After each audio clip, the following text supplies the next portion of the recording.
Thank you very much, Robert, and good morning to all of you. Can I, Joy, start by saying thank you very much for a wonderful presentation. I think the involvement and the attention that you received, it really just sped along, and I think everybody who's here, and if I can on your behalf, thank you very much. I know you've been working closely with Anya for some time, but really it was terrific. I have a script here, but I want to speak fairly quickly and briefly to you so that we can have time for a dialogue and for discussions. But if I can take the cue of what Robert had to say, and I'll leave the script with Anya. What's happening in the Department of Education is not a series of random interventions designed to provoke and prod the teachers and to cause annoyance with the wider community and to generally get up the nose of everybody because Ruairi Quinn really wants to meddle in somebody else's world. I know for some people it sounds like that, but it really is a very joined up programme. It's a programme that I haven't just initiated, it's a programme in part which I've inherited. I was very, very fortunate to have been asked by Eamon Gilmore about 5 years ago now, would I take on education as a responsibility in opposition. And it hadn't been my kind of area of activity for a long time, as I think Robert has alluded to. But I did come and do come from a family that had education at its core. We were a very disputatious family, as you've probably gathered. Every Sunday, when we had your dinner in the middle of the day, it took about 20 minutes to eat the meal and 2 hours to finish the discussion. And my father, who was a man of very strong opinions, with his 5 sons and daughter, and an uncle who came for a weekend and stayed for 10 years, and 2 extended families, and we were the only ones living in Dublin, so it would be an insult to the family not to come and visit and to partake. And there was always somebody coming, and there was always a discussion. And my father presided over this table, and his subtext was, let him finish. No, let him finish. Let him make his point, and then you can take him apart. So from that background and from that sense of learning and from that sense of discourse, I came to education with a passion, which I think might be apparent sometimes, and in impatience. I was told 2 days ago by one of my assistants that one of the senior officials said, we're not going to get X done until September. And I said, well, will you go back and tell him that I have 33 months left in this job? He probably has about 12 years. And when you start to put things in that context, they make sense. So in the area of education, we started with better liaison with the preschool section and with Francis Fitzgerald, because education starts in the home and then starts in preschool and all the way through. In opposition, we got a wake-up call in 2009 with the PISA results. And already, and I said that at the time in the Education Committee, but the department had already started to respond, and the literacy and numeracy focus is at the centre of an awful lot of the work that we're doing in the department, and in the way in which we've reconfigured both the requirements for literacy and numeracy, which actually are much more fundamental than many people realise.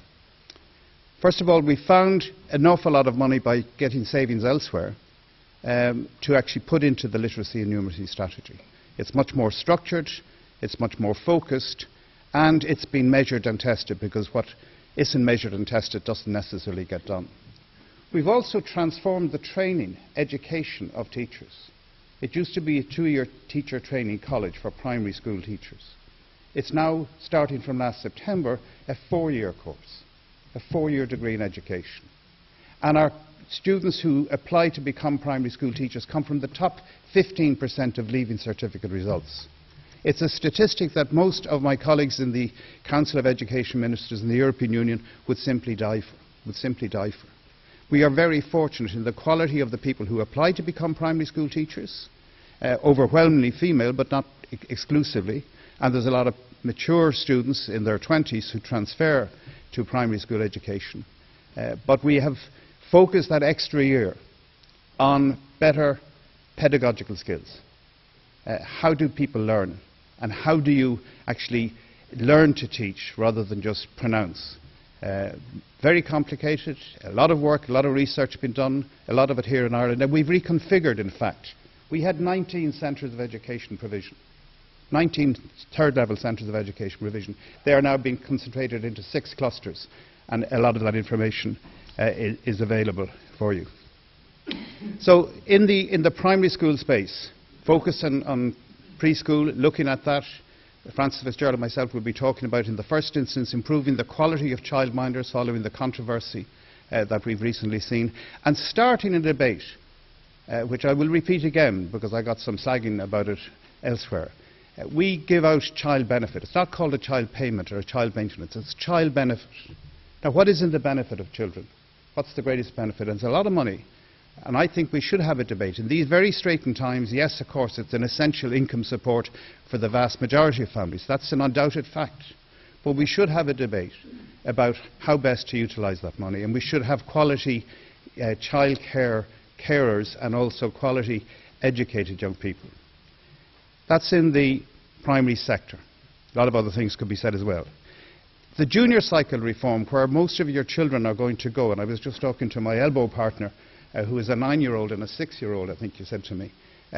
By the time they get into junior cycle, it's going to be very different to what's currently happening now. First of all, we've had a few attempts to reform the curriculum at junior cycle. Really very good attempts, going back, I think, Harold, about 20 years. But they never got off the runway because the method of assessment, if you change the curriculum, you change the method or the methods of assessment, and if you change the methods of assessment with the state exam, one thing clicks in: money. Money, the cost of it. 60 million it costs for Leaving Cert and Junior Cert at the present time. That's a lot of money. So the NCCA gave us a wonderful curriculum. It really had all the things that you'd want in a curriculum. But we didn't really know how to implement it in terms of the testing system that we had. And then 2 senior colleagues, they're not staff, most certainly, Robert, 2 senior colleagues said, we've got an idea that might get around this. It might work, but it's a bit strange. I said, well, try me. He said, why don't you just abolish the exam? We don't want children to leave school at 16 or 15. Therefore, we don't need a state certificate. In 1967, they abolished the primary certificate exam. The world didn't collapse. In fact, in my view, it liberated the primary school classroom. The idea now that you'd actually force a 12-year-old or an 11-year-old to do an exam and what that would do to the way in which kids learn horrifies me, quite frankly. And then when I explored what the thinking was behind it, well, if we don't have a state exam, we can assess it in a particular way. And all we'd be asking teachers to do is to actually do in 3rd year what they do in 2nd year and what they do in 5th year. And there was a sort of a silence. And I went home and sort of pondered it over the weekend and talked casually with a number of people. And I came back fairly quickly and said, yeah, let's do it. Let's do it. And that's what we're going to do. Now, that created a lot of problems for a lot of teachers, but no, people don't like change. And people who teach subjects, as a history teacher will tell you, in primary school, your teachers teach children, but secondary school teachers teach subjects. And, you know, what will happen? And already you're getting the narrative. This country is obsessed with history, obsessed with it. Yet history teachers think that nobody's going to study history. We're obsessed with history. It goes back much further than 800 years, I can tell you. So what I've said to them, look, I'm a politician. I make decisions. That's my mandate. I have decided the destination.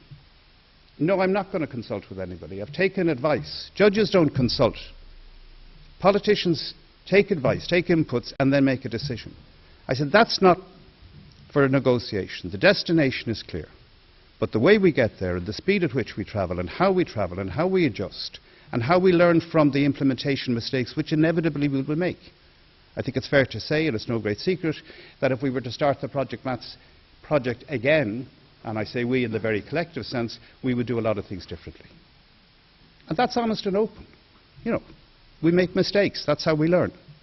So what I've said, and I continue to say, that the youngsters starting 2nd level school next September, 12 months, will take one subject through the new system and will sit their in-house exam in June of 2017. And it will take 3 more years before that whole cohort in 2020 come through with a different kind of system. And at the end of it all, We will want outcomes that enable people to actually become lifelong learners.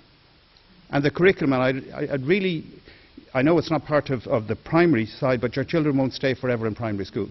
Look at the curriculum, look at the changes, and look at the outcomes. This is what we want young people to be. So, enough of that. The other thing about this country is it has changed and will continue to change, both internally and because of the welcome arrival of so many talented people who've chosen to come and live in Ireland. Thank you for coming, and I hope you stay, and I hope your children happily grow up here. But the diversity of the Irish landscape now, both from within and from without, is very different to what it was when the primary school system was established. It's 182 years old, one of the oldest primary school systems in the world, older than our sister country across the water in Great Britain, certainly in England. And it was done at a time when there were only one kind. It's a public-private partnership. We, the state, with your money, taxpayers' money, provide the curriculum, pay the teachers, organise the inspection and the examination and all that kind of process with it, and the private side are the patrons. And in 1831, the only patron kind of capable groups were the churches, the denominational Christian churches, which is why after partition in this state, 92% of all of our primary schools are under the patronage of the Catholic Church. That's wonderful for an awful lot of people who are very happy with that, don't necessarily want it to change, but not everybody is. And Archbishop Jim Martin, about 4 or 5 years ago now, said that he had too many schools for his diocesan community in the Greater Diocese of Dublin, about 500 schools out of 3,200 in round figures. And he wanted assistance, a forum, in which he could, in an orderly way, because you don't want to disrupt the day job of the children, divest the patronage. I've responded to that and we're proceeding with it to provide it. But I've always said, and I will continue to say, this will be a slow process, but we have to start the journey somewhere. But no child's daily learning experience should be disrupted by the arguments of parents who've long since left the schooling area, or ideologues, or people with opinions who are no longer dependent on getting a good education. And we can do both together. The issue of bullying in our schools is something that we've addressed. The guidelines for bullying hadn't been looked at for 20 years in our society, in our schools. Not because the department wasn't interested, of course it was, but it just hadn't come up. But in the last 20 years, enormous things have changed. Enormous things. And bullying is one of the cruelest things that can happen. And you know, there's different kinds of bullying. It's not the physical ones that you associate. There has been the bullying of the bright child, which I particularly, the sort of kid who puts up their hand because they know the answer, or they're so keen. I have a neighbour's child in particular that comes to mind, and you all do yourself. They've actually retreated. He lost at least 2 years of his life from just being enthusiastically engaged in subject matter. Retreated into himself, wasn't able to, as a teenager, to really come of age in the way he should. He's only now, after at least 2 years lost, he's only now finding himself having changed from one course to another. And that kind of bullying happens as well, and we have to be open to it. And of course, homophobic bullying, which you couldn't even 20 years ago talk about, let alone recognise, is now something that has been mainstreamed, and we have recognised it in so many different ways, including civil partnership, and we have to address that. So the whole question of bullying, we got a great input from all the educational partners, all of the educational partners. And the action plan really is something of great importance, and I think we have to realise that it is part and parcel. If a child is fearful going to school, if they are not comfortable for whatever reason, they're not going to learn. They just can't learn. So we have to address that.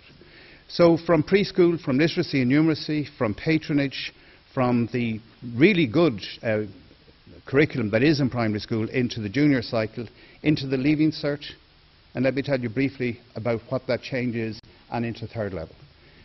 The leaving cert has been captured by the third level institutions. Universities are a bit like soccer teams or Gaelic teams. They want great players. And they will ensnare pupils to reveal how good they are by, in fact, changing the point system. I didn't realise until I became minister that, in fact, the point system is organised not by the Department of Education, but it's actually organised by the 7 universities, by a private company controlled by the registrars of those 7 universities, and they have invited all of the, I think, 39 third-level providers, 1 or 2 of which are private, to participate in the points system. I know you're representing primary school pupils, but many of you possibly have children who've gone through that process.